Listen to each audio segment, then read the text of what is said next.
The following clip that you're about to watch is an excerpt from my upcoming course, Healthy Boundaries in Friendships, Dating, and Relationships. If you enjoy the clip, have a look in the description for information on how to find the rest of the course.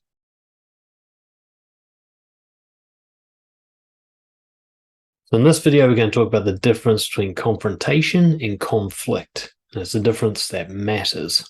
So boundaries are set using what we'll call confrontations. So confrontations are just bold, honest conversations, even if they're just one way, and they're about your opinions, your feelings, and your preferences. Now, confrontations can, but don't always, trigger off conflicts. Now, confrontation is merely stating an uncomfortable truth. In fact, you might be the only one who's uncomfortable with it. It's about how you feel about certain behaviors. It's about strong opinions. It's your preference for how people should behave or shouldn't behave. And it could easily be accepted without any conflict. The person could be totally on board with what you're saying. A confrontation can occur without a conflict, especially if you're confronting a person who really loves you or a person who's really healthy and confident psychologically.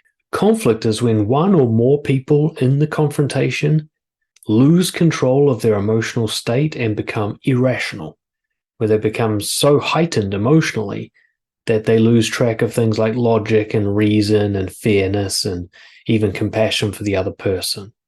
Now, this isn't a clear black and white situation. It's like a spectrum. I mean, we all feel a bit heightened during a confrontation, but there's a certain kind of line that we cross where we're no longer being fair and reasonable and rational.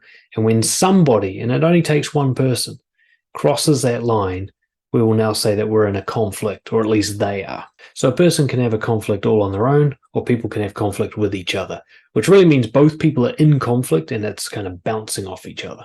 You can be in conflict when you deliver a confrontation. You know, if you're really anxious or you're really angry, you're really desperate for a result, that means you're already in conflict. And if you can't manage this, then you're not really confronting somebody, you're conflicting with them. One way to think of conflict is a threat response, fight, flight, or freeze, which you've probably heard of before. So this is where somebody perceives a confrontation, whether they're giving or receiving it, as some form of aggression, an attempt to dominate by force the other person, a risk of harm, a risk of injury. So when somebody does the fight, flight, or freeze response, it means that they perceive what is just words coming out of someone's mouth as so much more, as potential harm. Maybe it's the harm of their reputation in the future and all the various damage that could do, or an in-the-moment threat of violence that they think they're going to be literally harmed right now. But a confrontation done right is never a threat of harm. It is never a threat of violence or a risk of damage to the other person. See, confrontation is about respect. I'm not saying I'm going to change you or harm you. I'm saying I'm not going to let you change or harm me. So as long as you're respectful, nothing bad happens to you. So confrontation is not a threat. It's not aggression, or it shouldn't be at least. And yet some people will respond to confrontation as if they're being threatened. So it's just important as we go into this course for you to know the difference between confrontation and conflict, that they are not the same thing, that confrontation does not always cause conflict, that if two healthy, confident people are having a confrontation, there will not be conflict. They will manage their emotions and they will not try to harm each other. And you may have been raised to believe that you being confrontational is objectively harmful to other people. But the simple fact is you can only be harmed if you get into a conflict, which you can do all on your own. One way to look at a confrontation is it's like flicking a lit match at somebody. Now, if that person is a block of ice, there will be no harm done whatsoever. But if that person is a box of fireworks, they'll explode. So it depends on who they are before the confrontation begins.